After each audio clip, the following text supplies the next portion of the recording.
Hello student, आज हम पढ़ेंगे ऑप्टिक्स में प्रिंसिपल ऑफ रिवर्सिबिलिटी। पिछली क्लास में हमने स्फेरिकल मिरर स्टार्ट किया था। इसके पहले हम प्लेन मिरर कंप्लीट कर चुके हैं।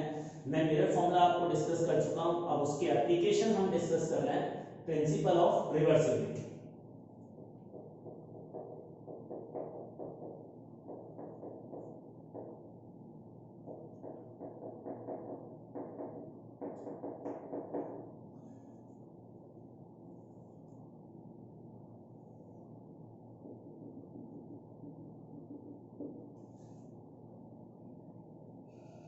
अब जैसे देखिए, हमारे पास यहाँ मिरर के सामने एक ऑब्जेक्ट है।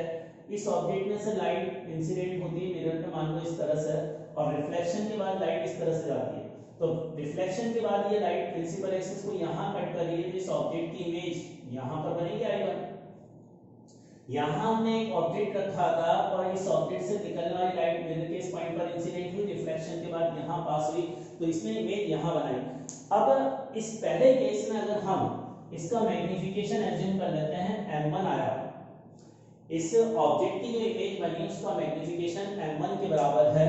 अब एक और सेकंड केस लेते हैं। सेकंड, यहाँ पहले केस में ऑब्जेक्ट यहाँ रखा था, उसकी इमेज यहाँ बनी थी। अब अगर ऑब्जेक्ट को हम यहाँ रख दें तो ऑब्जेक्ट में से जो लाइट निकलेगी इस तरह से, वो मिरर पे यहाँ गिरने के बाद रिफ्लेक्टेड लाइट ऐसे पास होगी, और रिफ्लेक्टेड लाइट यहाँ पास होगी, तो रिफ्लेक्टेड लाइट यहाँ कट कर रही है, तो इस O2 ऑब्जेक्ट की इमेज यहाँ पर बन जाएगी, O2 ऑब्जेक्ट की इमेज यहाँ बन जाएगी। तो यही प्रिंसिपल ऑफ रिवर्सिबिलिटी कहलाता है। लेकिन सेकंड केस में जो मैग्नीफिकेशन होगा वो मान लेते हैं m2 के बराबर हुआ। अब इंपॉर्टेंट बात यह है, ये प्रिंसिपल ऑफ रिवर्सिबिलिटी है कि अगर ऑब्जेक्ट को यहाँ रख रहा हूं मिरर के सामने, तो इसकी इमेज यहाँ बन रही है। अब अगर ऑब्जेक्ट को यहाँ रखूंगा तो उसकी इमेज इस लोकेशन पर बनेगी, इमेज की लोकेशन पर। और इन दोनों में मैग्नीफिकेशन सेम नहीं आएगा, अलग अलग आएगा, और इन मैग्नीफिकेशन का जो मल्टीपल होगा वो हमेशा 1 के बराबर होगा। इन दो सिचुएशन में जो मैग्नीफिकेशन होगा उसमें वो 1 के इक्वल होगा। जैसे मान लो अगर हम ये कंसीडर करें कि पहले केस में मैग्नीफिकेशन m1 -2 के बराबर है। देखो यहाँ ये रियल ऑब्जेक्ट है और उसकी रियल इमेज बन रही है, तो मैग्नीफिकेशन नेगेटिव होगा। यहाँ मैग्नीफिकेशन -2 है, तो सेकंड वाला मैग्नीफिकेशन क्या होगा, इस वाले एक्सप्रेशन से निकालोगे तो सेकंड वाला मैग्नीफिकेशन कितना आया, -12 के बराबर। तो इस तरह से अगर पहले केस में मैग्नीफिकेशन -3 आ रहा है तो सेकंड केस में मैग्नीफिकेशन -1/3 आएगा। क्लियर? एक और चीज देखो, हम इस रिजल्ट की बात कर रहे हैं तो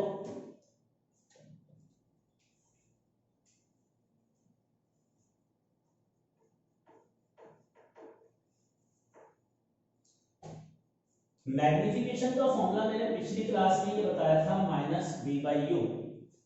और देखिए इन्वर्टेड इमेज बनने के लिए क्या कंडीशन है, इन्वर्टेड इमेज तब बनेगी ना जब मैग्नीफिकेशन -1 हो, और मैग्नीफिकेशन -1 इस फॉर्मूले से तब आएगा जब v और u दोनों के साइन सेम होंगे, और दोनों के साइन सेम होने चाहिए। तो मैग्नीफिकेशन नेगेटिव आने के लिए, मैग्नीफिकेशन नेगेटिव आने के लिए u and v have same sign,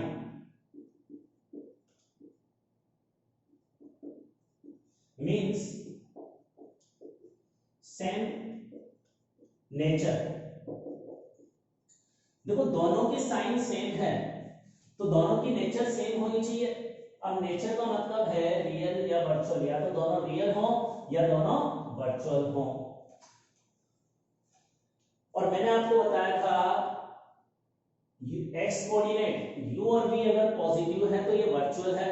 positive means virtual, positive means होता है वर्चुअल, एंड नेगेटिव मींस होता है रियल। ठीक है? अब अगर दोनों के दोनों वर्चुअल हैं तो दोनों के u और v के साइन पॉजिटिव है तो m- आएगा, और दोनों अगर नेगेटिव है तो भी m- आएगा। इसका मतलब अगर रियल ऑब्जेक्ट की रियल इमेज बनेगी तो दैट शुड बी इन्वर्टेड, और वर्चुअल ऑब्जेक्ट की वर्चुअल इमेज बनेगी तो वो भी इन्वर्टेड होगी। लेकिन रियल की वर्चुअल बनी तो दैट शुड बी रेक्ट। तो इसका मतलब अगर मैग्नीफिकेशन नेगेटिव होता है तो ऑब्जेक्ट और इमेज सेम नेचर के होते हैं। अगर मैग्निफिकेशन पॉजिटिव हो तो मैग्निफिकेशन पॉजिटिव होने की क्या कंडीशन है, अगर मैग्निफिकेशन पॉजिटिव होगा तो इसका मतलब एक तो इमेज इरेक्ट कहलाएगी, दूसरा u and v have opposite sign, और opposite sign means opposite nature. Opposite nature, एक रियल होगा और एक वर्चुअल होगा, तभी मैग्निफिकेशन पॉजिटिव हो सकता है। तो मैग्निफिकेशन पॉजिटिव होने का मतलब है एक वर्चुअल होगा और एक रियल होगा। क्लियर हुआ कंसेप्ट? तो ये हमारा इंपॉर्टेंट कंसेप्ट था प्रिंसिपल ऑफ रिवर्सिबिलिटी से related.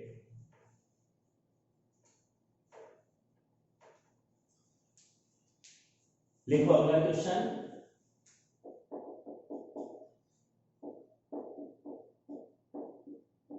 A concave mirror of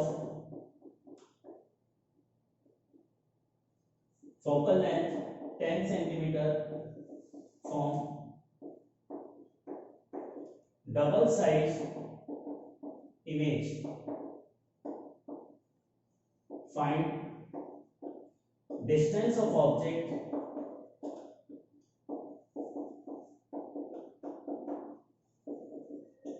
from mirror। अब ये हमारा एक क्वेश्चन है, हमारे पास एक कॉन्केव मिरर है जिसकी फोकल लेंथ 10 सेंटीमीटर की है, वो ऑब्जेक्ट की इमेज डबल साइज की बनाता है, ऑब्जेक्ट की इमेज डबल साइज की बनाता है। तो बताओ distance of object from the mirror क्या होगा, ऑब्जेक्ट की मिरर से डिस्टेंस कितनी होगी।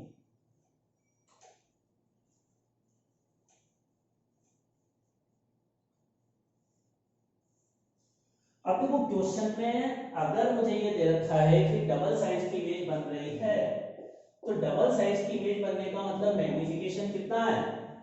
क्वेश्चन में अगर लिखा हुआ है कि डबल साइज की इमेज बन रही है तो मैग्नीफिकेशन 2 होगा, लेकिन +2 या -2। तो अगर क्वेश्चन में और कोई हिंट नहीं हो, क्वेश्चन में लिखा हो कि डबल साइज की इमेज बन रही है, तो मैग्नीफिकेशन +2 भी हो सकता है, -2 भी हो सकता है। हमें दोनों साइन देने पड़ेंगे, दो केस हमें कंसीडर करने पड़ेंगे। अगर क्वेश्चन में और कोई इंफॉर्मेशन नहीं है, क्वेश्चन में ये नहीं लिखा कि डबल साइज की कैसी इमेज बन रही है, इरेक्ट बन रही है या इन्वर्टेड बन रही है, अगर ये क्वेश्चन में नहीं लिखा हुआ है तो हमें दोनों केस कंसीडर करने होंगे। इट मे बी पॉसिबल कि इस क्वेश्चन के दो आंसर हो, +-2 केस लेना होगा। अब मैग्नीफिकेशन का हमारा फॉर्मूला होता है F/F-U। मुझे इस क्वेश्चन में u ही तो निकालना है, डिस्टेंस ऑफ ऑब्जेक्ट मिरर का मतलब u निकालना है, u का मैग्नीट्यूड हमें कैलकुलेट करना है। अब फोकल लेंथ कितनी दे रखी है क्वेश्चन में, 10 है, लेकिन 10 तो इसका मैग्नीट्यूड है, कॉन्केव मिरर है तो फोकल लेंथ -10 देंगे। क्वेश्चन में ये कॉन्केव मिरर की फोकल लेंथ प्लस भी दे सकता है, माइनस भी दे सकता है, लेकिन हमें अपने फॉर्मूले में माइनस ही लिखनी है, क्योंकि हमारे अकॉर्डिंग, हमारे साइन कन्वेंशन के अकॉर्डिंग कॉन्केव मिरर की फोकल लेंथ नेगेटिव होती है। अब मैग्नीफिकेशन पता है, f पता है, इसमें रखकर आंसर निकालूंगा। लेकिन अब पहला केस, मैग्नीफिकेशन पहले केस में +2 ले लेता हूं, अब यहां रखकर सॉल्व करूंगा, -10 -10 -u। बताओ इसका आंसर क्या आ रहा है, u की वैल्यू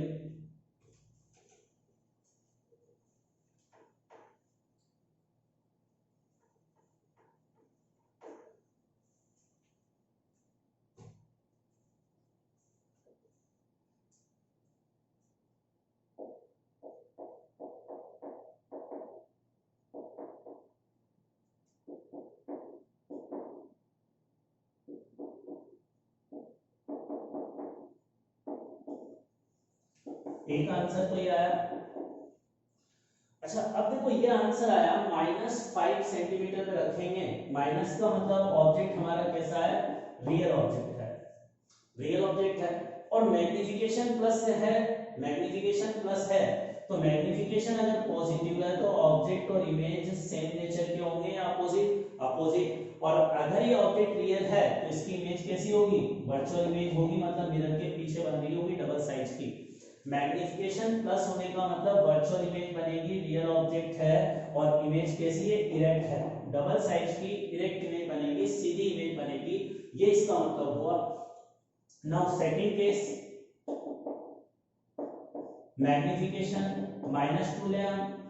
अब -2 लेकर यहाँ सॉल्व करेंगे तो -2 बराबर -10 -u। अब इससे कैलकुलेशन करेंगे तो क्या आ जाएगा 20 + 2u = -10।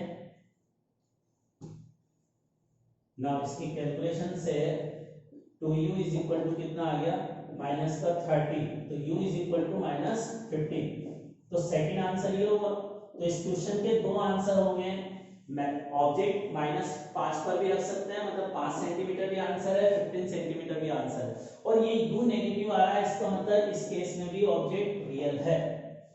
इसका मतलब अगर डबल साइज की इमेज बन रही है, बड़ी इमेज बन रही है ना, मैग्नीफाइड, कभी भी कॉन्केव मिरर मैग्नीफाइड इमेज केवल रियल ऑब्जेक्ट की बना सकता है, रियल ऑब्जेक्ट की ही ये बड़ी इमेज बना सकता है। इसका कंक्लूजन एक दूसरा भी हुआ कि अगर कॉन्केव मिरर के सामने एक वर्चुअल ऑब्जेक्ट होगा तो कॉन्केव मिरर वर्चुअल ऑब्जेक्ट की हमेशा डिमिनिश्ड इमेज बनाता है। Concave mirror always form diminished image for virtual object. Concave mirror always form diminished image for virtual object. अब देखिए इसमें मैग्निफिकेशन -15, u की वैल्यू -15 आ गई और मैग्निफिकेशन नेगेटिव था। और नेगेटिव तभी होता है ना जब दोनों की नेचर सेम होती है। दोनों की नेचर सेम होने का मतलब अगर रियल ऑब्जेक्ट है तो इमेज भी रियल बनेगी। सॉरी, यहाँ पर रियल ऑब्जेक्ट है, मैग्निफिकेशन हमने -10 दिया है, तो इमेज कैसी बनेगी, रियल इमेज बनेगी। अब रियल इमेज बनी और नेगेटिव मैग्निफिकेशन है तो इन्वर्टेड इमेज बनेगी। तो इस केस में कैसी इमेज बनी, इन्वर्टेड इमेज। u बराबर एक तो रियल इमेज बनी और एक इन्वर्टेड इमेज बनी। नाउ इस क्वेश्चन का सेकंड पार्ट। अब देखो ये जो कॉन्केव मिरर है डबल साइज की इमेज बना रहा है और हम ये चाहते हैं कि पर्सन कॉन्केव मिरर को यूज कर रहा है अपनी शेविंग बनाने के लिए, मेकअप करने के लिए, अपने चेहरे को देखने के लिए।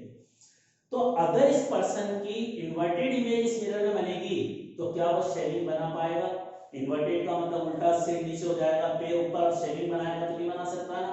तो इसका मतलब अगर क्वेश्चन में ये लिखा है कि पर्सन कॉन्केव मिरर यूज कर रहा है और शेविंग बनाने के लिए और डबल साइज की इमेज बन रही है, तो यू का आंसर क्या होगा?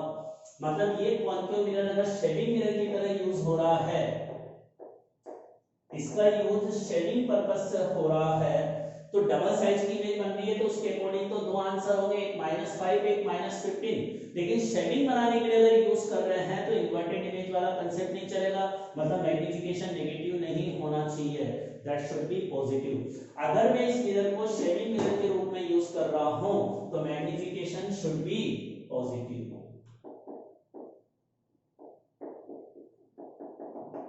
अगर मैं इसको शेविंग मिरर के पर्पस से या मेकअप करने के लिए, फेस को देखने के लिए यूज कर रहा हूं तो मैग्निफिकेशन शुड बी पॉजिटिव। मतलब शेविंग के टाइम हमारी इमेज सीधी ही बननी चाहिए तो हमें ऑब्जर्व होगी। तो इसलिए शेविंग मिरर के लिए तो यू की वैल्यू क्या होगी, पॉजिटिव होनी चाहिए। मैग्निफिकेशन पॉजिटिव, आंसर क्या आया था 5। तो हमें अपना चेहरा मिरर से 5 सेंटीमीटर पर रखना होगा तो हमारी डबल साइज की इमेज डायरेक्ट इमेज बनेगी, सीधी इमेज बनेगी, तो हम शेविंग बना पाएंगे। अब अगला पॉइंट,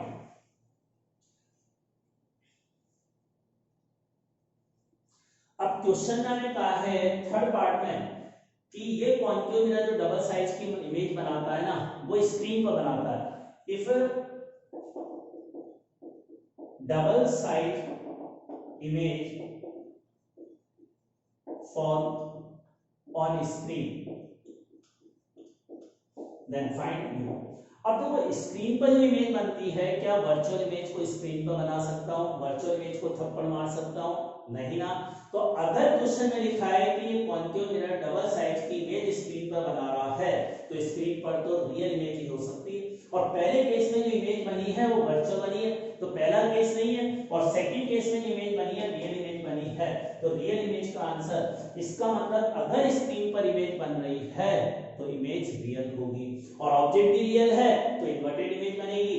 तो अगर स्क्रीन पर इमेज बन रही है तो वो रियल इमेज होगी और यहाँ रियल इमेज होगी और ऑब्जेक्ट भी रियल है, तो इसका मतलब मैग्निफिकेशन नेगेटिव वाला लेंगे, ये इसका मतलब। तो अब इस केस में हम रियल इमेज नहीं है, और u की वैल्यू हमारी क्या हो जाएगी -30। ये हमारा आंसर होगा।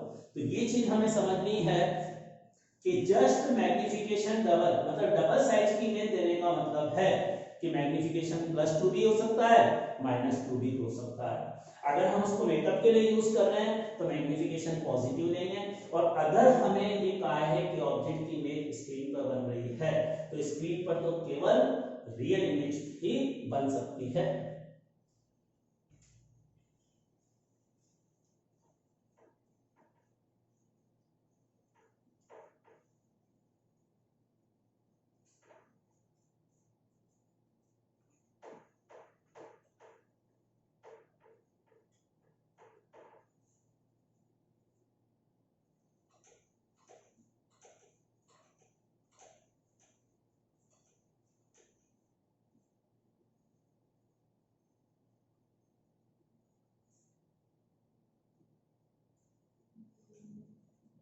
चलिए next point, next example.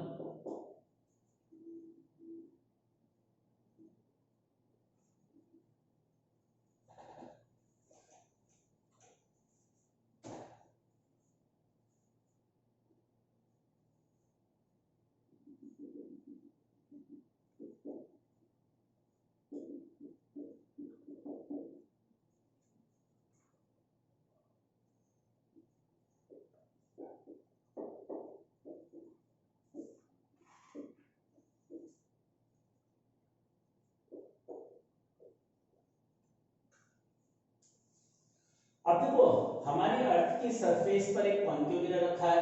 Concave mirror की फोकल लेंथ स्मॉल एफ है, और इस कॉन्केव मिरर की हेल्प से मैं इस मून को देख रहा हूं। मून में, ये मून है जिसका डायमीटर d ले रखा है। इस मून को की इमेज को हम इस अर्थ की सरफेस पर रखे और कॉन्केव मिरर में देखना चाहते हैं, और स्मॉल r अर्थ और मून के बीच का सेपरेशन। तो यहां इस क्वेश्चन में स्मॉल r इज द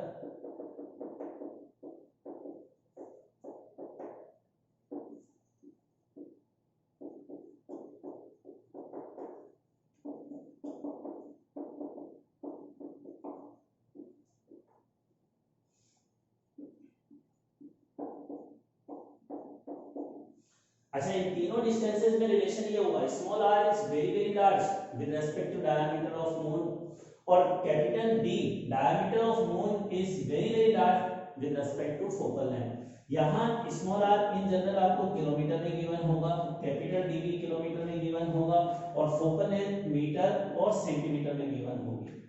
लेकिन जब हम कैलकुलेशन करेंगे तो तीनों को हमें सेम यूनिट में कन्वर्ट करना होगा।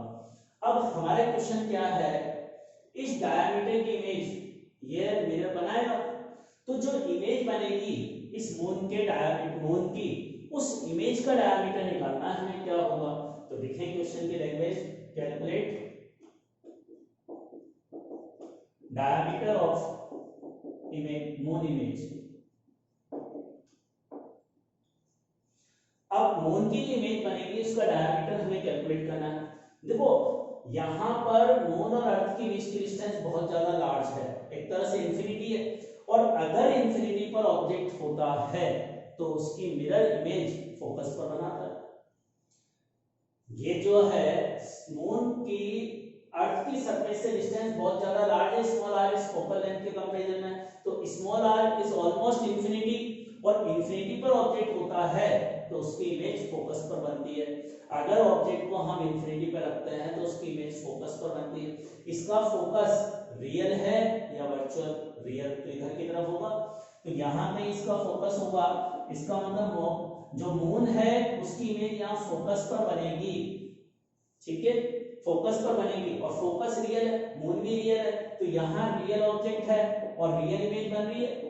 इसका मतलब रियल ऑब्जेक्ट की रियल इमेज बन रही है तो इन्वर्टेड बनेगी, उल्टी बनेगी।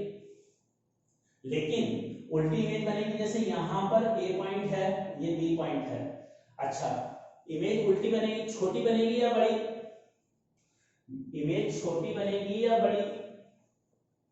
मून की जो इमेज बनेगी मून की एक्चुअल साइज से छोटी होगी या बड़ी।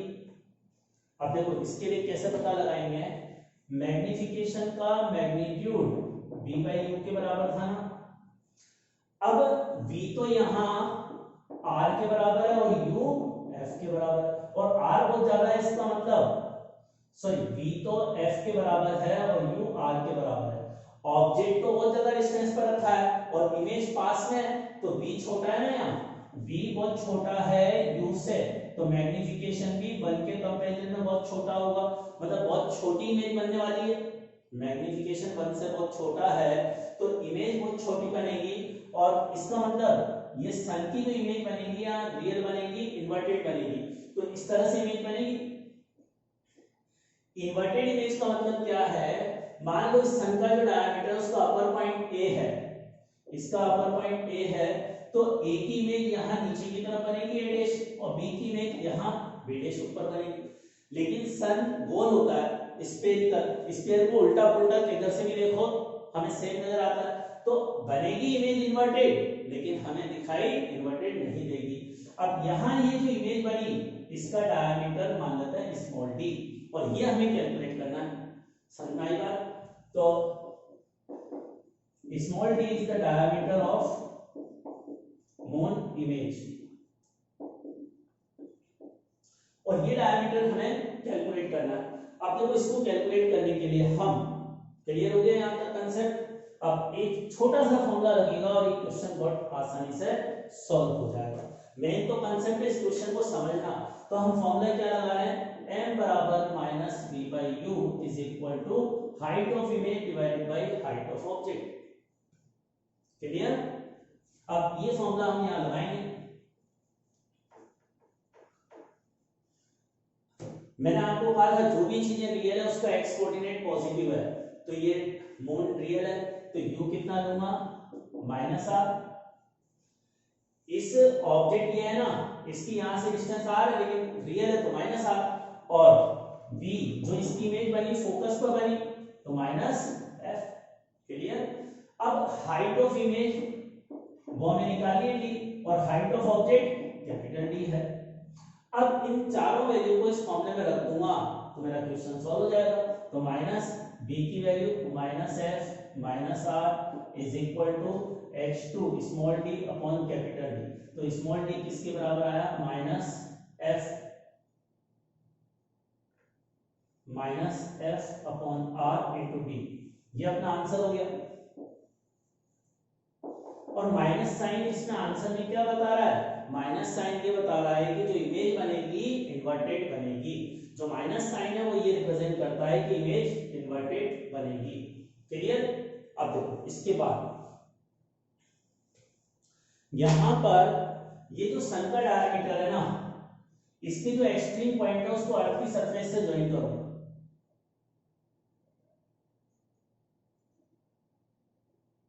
ये एंगल मैं बोल देता हूं थीटा। अब यहां पर हम ये जानते हैं, इसको थीटा को क्या बोलूंगा, जो अर्थ सन ये मून है इसके डायमीटर ने अर्थ की सरफेस पर जो एंगल बनाया, अर्थ की सरफेस पर जो एंगल बनाया वो ये है। इसको मैं ये भी कह सकता हूं, जैसे अपन सन को या मून को देखते हैं। अब सन को जैसे देख रहे हैं हम, तो सन के जो एक्सट्रीम दो पॉइंट है उनसे आने वाली लाइट को हमारी आई से इमेजिनरी रूप से जोड़ो, और उन इमेजिनरी रूप से जोड़ने के बाद इन दो लाइनों के बीच का जो एंगल है वो थीटा है। तो थीटा को क्या कहेंगे हम, theta is the angle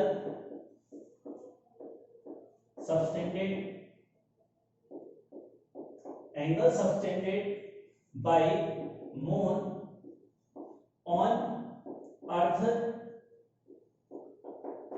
surface. Moon के डायमीटर ने अर्थ की सरफेस पर जो एंगल सबटेंड किया वो थीटा है। क्लियर हुआ, समझ में आया थीटा। अब ये थीटा ये मुझे बताओ, अगर मुझे ये दे रखा है capital D is very very small with respect to r, sun और अर्थ के बीच की डिस्टेंस बहुत ज्यादा है, ये डायमीटर बहुत कम है, तो ये थीटा एंगल बहुत छोटा होगा या बहुत बड़ा होगा, ये थीटा एंगल बहुत छोटा होगा या बहुत बड़ा होगा, बहुत स्मॉल होगा ना, और ये थीटा एंगल बहुत छोटा लेस देन 5 डिग्री होगा। अब ये एंगल बहुत छोटा है, लेस देन 90 डिग्री है, तो अब इसका इस थीटा की वैल्यू कैसे निकालूंगा। देखो मैं यहां से यहां तक r को रेडियस मान सकता हूं और इसको अप्रोक्सीमेटली r कंसीडर कर सकता हूं। तो हमारा एक फॉर्मूला होता है हमारा फॉर्मूला एक होता है length of arc is equal to angle into radius, होता है ना, length of arc is equal to angle into radius. अब इसको लेंथ ऑफ आर्क मान सकता हूं, तो ये कैपिटल डी और थीटा की जगह थीटा और आर की जगह आर। तो ये हमारे पास एक्सप्रेशन हो गया। तो यहां डी बाई आर की जगह थीटा लिख सकता हूं, तो स्मॉल डी क्या आ गया माइनस एफ थीटा, ये आंसर। और ये एक तरह से फॉर्मूला है एफ इंटू थीटा जैसा एक और फॉर्मूला हमारे पहले आया था सेकेंडरी फोकस, सेकेंडरी फोकस की फोकस से डिस्टेंस एफ थीटा आई थी ना, तो उसी तरह का आंसर है, कर लें इसको note.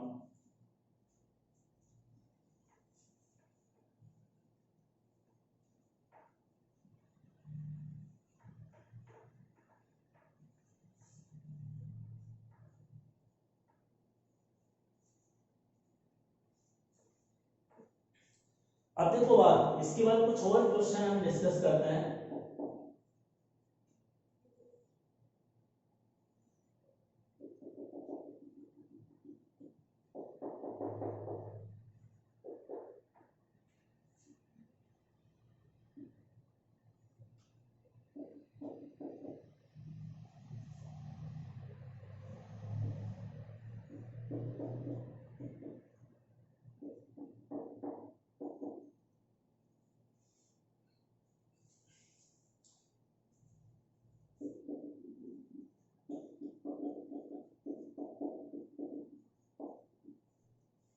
Calculate size of image, ये हमारा नेक्स्ट क्वेश्चन है। हमें इसमें जो इमेज बनेगी कॉन्केव मिरर से उसकी साइज कैलकुलेट करनी है, किसके बराबर होगी।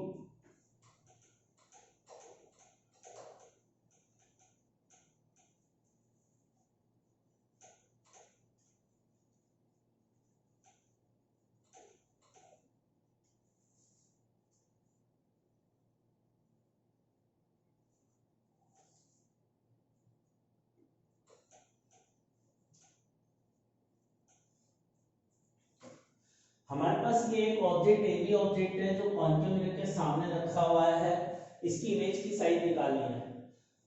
अब देखो इसकी इमेज की साइज निकालने के लिए यहाँ ये प्रिंसिपल एक्सिस के अराउंड रखा हुआ है ऑब्जेक्ट। अब इसकी साइज को निकालने के लिए हमारा मेथड क्या होगा, बी पॉइंट के अलग इमेज निकालेंगे, ए की अलग निकालेंगे, ठीक है। तो सबसे पहले सॉल्यूशन में हम क्या करते हैं, बी पॉइंट के लिए लिखते हैं। तो बी पॉइंट का एक्स कोऑर्डिनेट -15, फोकल लेंथ -10 है।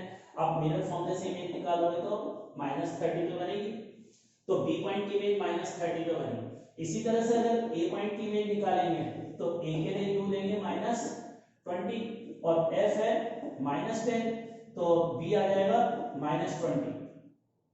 इसका मतलब अच्छा, और बी पॉइंट तो देखो इस मिरर की रेडियस ऑफ कर्वेचर 20 है ना, और बी सॉरी ये बी पॉइंट ये ए पॉइंट, तो ए पॉइंट की जो मिरर से डिस्टेंस है वो तो 20 के बराबर ही है।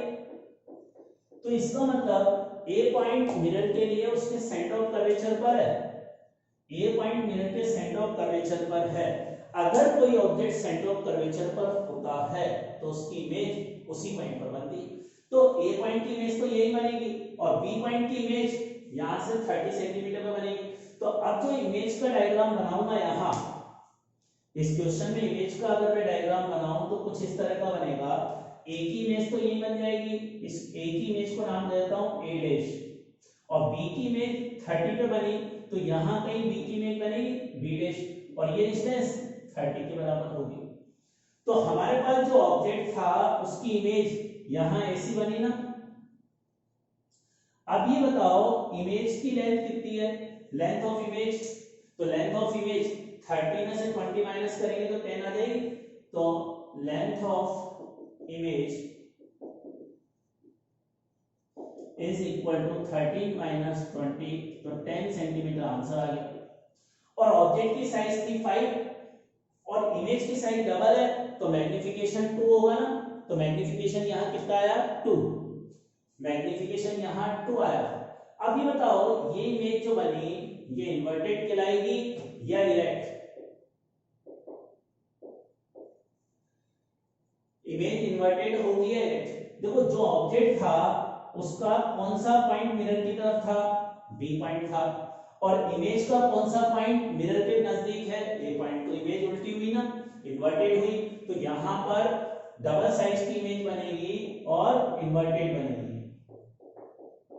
इसको हम कहेंगे डबल साइज की इमेज बन रही है 10 सेंटीमीटर की, इन्वर्टेड बन रही है, ये इसका मतलब है।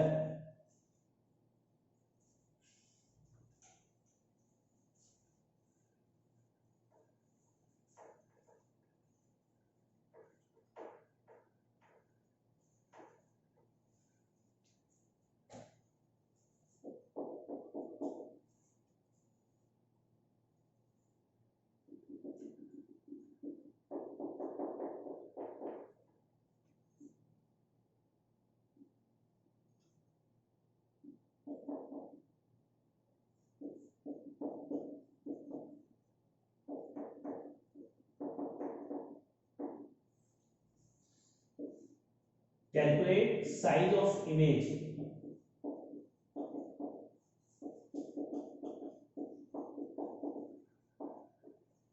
Calculate size of image. Image की साइज हमें बतानी है इस क्वेश्चन में किसके बराबर होगी। Calculate size of image.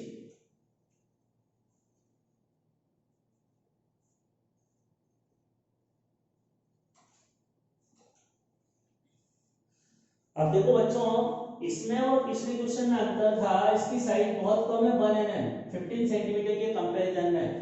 तो अब इस क्वेश्चन को जो हमने पिछले क्वेश्चन में किया था कि ए की अलग इमेज निकालो, बी की अलग इमेज निकालो, दोनों को सब्ट्रैक्ट कर दो, आंसर आ जाएगा, वो मेथड तो है, लेकिन अगर इस क्वेश्चन को उस मेथड से सॉल्व करोगे तो बहुत टाइम कंज्यूमिंग है, करके देखना।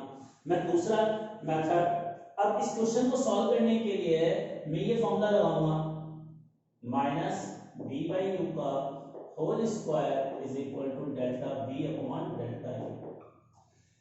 याद हो तो ये मैंने बताया था, लॉन्गिट्यूडनल मैग्निफिकेशन कहा था ना इसको, लॉन्गिट्यूडनल मैग्निफिकेशन, और ये ऑब्जेक्ट प्रिंसिपल एक्सिस के अलोंग रखा हुआ है, तो इसमें ये वाला फॉर्मूला लगेगा जिसमें स्क्वायर होता है। अगर प्रिंसिपल एक्सिस के परपेंडिकुलर रखा रहता है तो मैग्निफिकेशन में स्क्वायर नहीं आता। और एक और चीज, इस क्वेश्चन में यहाँ delta u size of object है वो 1 mm होगी, और delta b size of image निकालनी है ना। और इस फॉर्मूले के लिए एक लिमिटेशन और कही थी मैंने, क्या, कि delta u should be very very small with respect to u. और यहाँ इस क्वेश्चन में ये ऑब्जेक्ट यहाँ रखा हुआ है, ये 15 सेंटीमीटर डिस्टेंस है ना, ए पॉइंट से मेजर करो, बी से मानो या मिडल से मानो, सब जगह से ऑलमोस्ट बराबर है, क्योंकि ऑब्जेक्ट की साइज बहुत स्मॉल है। अब इसमें यू तो मैं लिखूंगा -15 और मिरर की फोकल लेंथ -10, तो इससे बी -30 आएगा। अब देखो ये u की वैल्यू, ये सब सेंटीमीटर में है, अब ये u -15 सेंटीमीटर है, डेल्टा u 1 mm है, 1 mm को सेंटीमीटर में कन्वर्ट करूंगा तो 0.1 सेंटीमीटर होगा, और u 15 को 0.1 के कंपैरिजन में बहुत ज्यादा लार्ज है, तो ये फॉर्मूला हम अप्लाई कर सकते हैं। इस क्वेश्चन में ये फॉर्मूला लगा सकते थे, पिछले क्वेश्चन में नहीं लगा सकते, क्योंकि पिछले क्वेश्चन में ये 5 सेंटीमीटर थी, जिसको बहुत छोटा नहीं माना जा सकता। क्लियर हुआ? तो पिछले क्वेश्चन को तो उसी मेथड से सॉल्व कर सकते हैं, लेकिन इस क्वेश्चन को सॉल्व करने के लिए दूसरा मेथड है। अब देखिए, इसके बाद इस में वैल्यूज रखें, तो इसके बाद इसमें वैल्यू रखी। अब एक और चीज, यहां v और u की तो यूनिट सेंटीमीटर में, तो दोनों को कन्वर्ट, और ये हमें mm में दे रखा है डेल्टा u, ये हमें mm में दे रखा है, और ये सेंटीमीटर में, लेकिन ऊपर नीचे तो कट जाएगा ना, तो यहाँ सेंटीमीटर में वैल्यू रख दो, यहाँ mm में रख दो, तो आंसर किस में आएगा, मिलीमीटर में आएगा। तो आंसर हमारा अपने आप मिलीमीटर में कैलकुलेट हो जाएगा, तो कोई यूनिट कन्वर्जन करने की रिक्वायरमेंट नहीं है। तो अब इसमें वैल्यू रखें सबकी, चलो, माइनस v की वैल्यू है -30, u की है -15, इसका whole square delta b upon 1, तो डेल्टा b कितना आ गया, -4 mm। ये अपना आंसर हो गया, ये अपना इस क्वेश्चन का आंसर हो गया।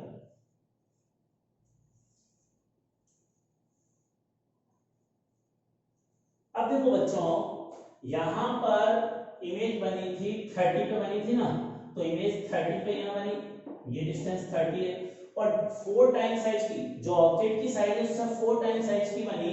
और माइनस आने का मतलब क्या है, इन्वर्टेड। इन्वर्टेड का मतलब होगा अभी बी पॉइंट मिरर के नजदीक है तो इमेज में बी पॉइंट मिरर से अवे होगा, तो यहाँ इस ऑब्जेक्ट की इमेज ऐसी कुछ बनेगी और इसमें ये वाला पॉइंट ए इधर होगा और बी इधर होगा और इसकी साइज 4 mm की बनेगी। तो माइनस का मतलब है अभी जो इमेज बनी है वो इन्वर्टेड फॉर्म हुई है। तो इमेज कैसी बनी है, इन्वर्टेड बनी है, ये इसका रिजल्ट।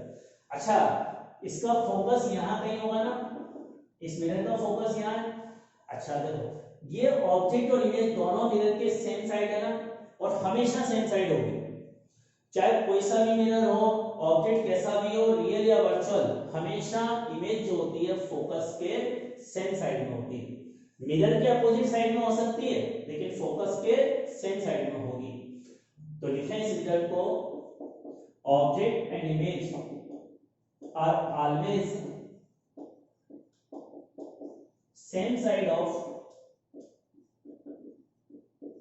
फोकस।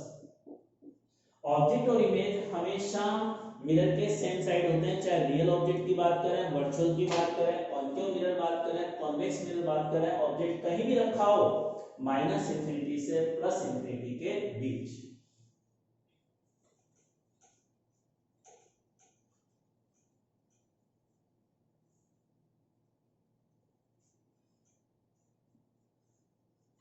अब देखो अगला क्वेश्चन,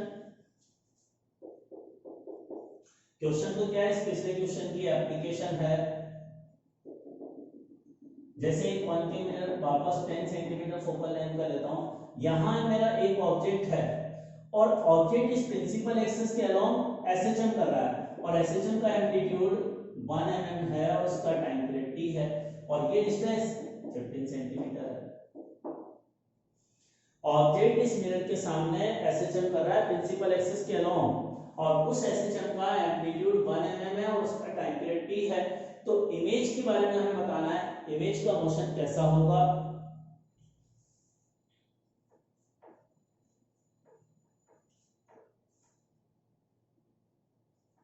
अब देखो इसके रिजल्ट क्या हुआ है, पहला image perform SHM of same time period but amplitude different होगा। अब मैं ये कह सकता हूं कि ऐसे एसएचएम कर रहा है तो इस एम्पलीट्यूड को ही ऑब्जेक्ट की साइड मान लो, इस एम्पलीट्यूड को ऑब्जेक्ट की साइड मान लूंगा 1 mm, इसके कंपैरिजन में बहुत छोटी है तो अभी वाला फॉर्मूला लग जाएगा और वही सब मैग्नीफिकेशन तो साइड ऑफ इमेज अभी हमारे पास आई थी ना 4 mm, तो 4 mm के बराबर आएगी और ये 4 mm भी इमेज का एम्पलीट्यूड कहलाएगा। इसको ऑब्जेक्ट एसएचएम कर रहा है 1 mm से, तो ऑब्जेक्ट के एक्स कोऑर्डिनेट में 1 mm चेंज हो रहा है तो डेल्टा यू को मैं मतलब इस 1 mm एम्पलीट्यूड को ही मैं ऑब्जेक्ट की साइज कंसीडर कर सकता हूं और ऑब्जेक्ट की साइज 1 mm है तो एम्पलीट्यूड जो इमेज का होगा वो 4 mm होगा, 4 mm की इमेज बनेगी साइज की और इसका मतलब एम्पलीट्यूड। अच्छा, अब माइनस साइन क्या बताएगा, यहां इन्वर्टेड का मतलब नहीं, ये तो पॉइंट ऑब्जेक्ट है, इसकी तो साइड ही 0 है। इसका मतलब यह है जब ऑब्जेक्ट जैसे मान लो ये इमेज है, यहां इसकी इमेज बनी, ठीक है, इमेज यहां पर बनी। अब मान लो ये पार्टिकल एसएचएम कर रहा है, ये इसकी मेन पोजीशन है, ये इमेज एसएचएम कर रहा है, इसकी मेन पोजीशन ये है। अब ये एसएचएम करता हुआ यहां तक जाता है, ए एम्पलीट्यूड इधर तक जाता है, इधर वाली एक्सट्रीम पोजीशन पर जब होता है तो यहां माइनस साइन का मतलब यह है कि ऑब्जेक्ट भी एसएचएम कर रहा है, इमेज भी एसएचएम कर रही है, लेकिन दोनों के एसएचएम में जो फेज डिफरेंस है वो पाई का है। पाई का फेज डिफरेंस का मतलब ऑब्जेक्ट जिस समय अपनी राइट एक्सट्रीम पर होता है तो इमेज उस समय अपनी लेफ्ट एक्सट्रीम पर होगी, समझ में आई बात। तो यहां ऑब्जेक्ट और इमेज अपोजिट फेज में एसएचएम करेगी और इनके एम्पलीट्यूड जो होगा इमेज का वो 4 टाइम होगा ऑब्जेक्ट के एम्पलीट्यूड से। चलो नेक्स्ट क्वेश्चन पर आते हैं हम।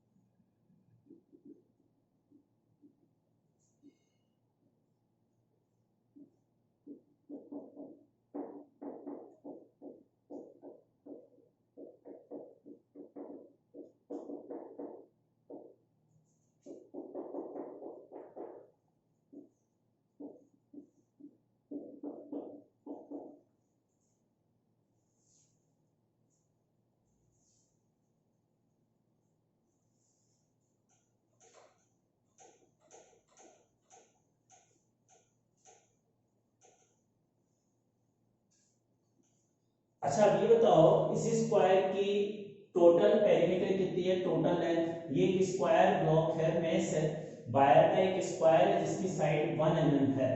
अब ये जो वायर स्क्वायर है, वायर का स्क्वायर है, इसकी टोटल लेंथ कितनी है, इसकी लेंथ कैसे निकालूंगा, 4, हर साइड का सम, हर साइड 1 mm है तो टोटल लेंथ कितनी हो गई, पेरीमीटर जिसको हम कह सकते हैं 4 mm के बराबर। अब ये wire mesh, square wire mesh इस कॉन्केव मिरर के सामने रखिए। तो अगर इसको मैं एक ऑब्जेक्ट मान लूं तो इसकी ये कॉन्केव मिरर का इमेज बनाएगा, तो जो इमेज बनेगी उसकी पेरीमीटर हमें कैलकुलेट करनी क्या होगी। तो देखें क्वेश्चन, कैलकुलेट पेरीमीटर और लेंथ ऑफ इमेज। जो इस स्क्वायर की इमेज बनेगी उसकी लेंथ हमें बतानी क्या होगी, टोटल लेंथ। अब देखो इसको सॉल्व करने के लिए इसका सॉल्यूशन अगर हम करें तो सॉल्यूशन में u की वैल्यू तो -15 है, v और f जो है tan के बराबर है पहले की तरह, तो v मिरर फॉर्मूले से -30 आ गया। अब -30 आने के बाद हमारे पास दो फॉर्मूले थे ना, एक तो ट्रांसवर्स मैग्निफिकेशन का -v/u था, तो मैग्निफिकेशन -2 आएगा इससे। तो ट्रांसवर्स मैग्निफिकेशन और लॉन्गिट्यूडनल मैग्निफिकेशन निकालूंगा तो फॉर्मूला -v/u का होल स्क्वायर था, वो -4 के इक्वल आएगा। तो ट्रांसवर्स मैग्निफिकेशन तो -2 और ये -4। अब इस ऑब्जेक्ट को मैं चार अलग अलग ऑब्जेक्ट कंसीडर करूं, चार अलग अलग रोड। अब बताओ कौन सी रोड जो है प्रिंसिपल एक्सिस के अलोंग रखी हुई है, प्रिंसिपल एक्सिस के अलोंग पैरेलल, एक तो ये रोड है और एक ये वाली रोड है। तो इसमें तो लॉन्गिट्यूडनल वाला मैग्निफिकेशन आएगा, तो कौन कौन सी रोड में, A B and C D rod में तो ये वाला मैग्निफिकेशन यूज करूंगा। और ये वाली बाकी की जो दो रोड है इसमें ट्रांसवर्स मैग्निफिकेशन वाला कौन कौन सी में, BC rod and AD rod. अब ऑब्जेक्ट की साइज, हर रोड की लेंथ 1 mm है, तो यहां तो 1 mm का डबल 2 mm हो जाएगा। इन दोनों रोड की जो इमेज बनेगी ना उसकी इमेज की साइज 2 mm होगी। और इस वाले केस में मैग्निफिकेशन 4 है मैग्नीट्यूड में, तो यहां जो इमेज बनेगी उसकी लेंथ क्या होगी, 4 mm के बराबर। और यहां भी मैग्निफिकेशन माइनस है, यहां भी माइनस है, तो इन्वर्टेड इमेज बनेगी, इन्वर्टेड इमेज फॉर्म होगी। अब इसका मतलब इसकी साइड निकालेंगे हम, तो यहां कहीं इमेज बनने वाली है, यहां कहीं 30 सेंटीमीटर में इमेज बनेगी। अब जैसे मैं सबसे पहले इस AB की इमेज बनाता हूं, तो AB प्रिंसिपल की इमेज तो 4 टाइम बनेगी ना, और उल्टी बनेगी, मतलब B पॉइंट मिरर के नजदीक है तो A पॉइंट मिरर के नजदीक यहां और B पॉइंट यहां कहीं होगा, और ये लेंथ कितनी होगी, 4 mm के बराबर। आ रहा है समझ में। तो जो AB है उसकी इमेज यहां बनेगी 4 mm के बराबर, ऐसे कुछ। अब A के ऊपर पॉइंट B है ना, तो इसका मतलब B की इमेज इस A डैश के नीचे बनेगी, D डैश। और इस वाली रोड के लिए तो मैग्निफिकेशन 2 था, तो डबल साइड की तो ये 2 mm होगी। ऐसे ही B के नीचे C की बनेगी, C डैश, ये भी 2 होगी, और इन दोनों को ज्वाइन करूंगा तो ये 4 mm होगी। तो यहां जो स्क्वायर था उसकी इमेज इस तरह की रेक्टेंगुलर इमेज बनेगी। तो इमेज जो बनेगी वो रेक्टेंगल इमेज बनेगी। अब इस इमेज की टोटल लेंथ कैसे निकालोगे? 2 + 2 + 4 + 4, 8 और 2 12। तो ये इसका आंसर 12 mm हमारे इस क्वेश्चन का आंसर आ जाएगा। Okay, thank you for today.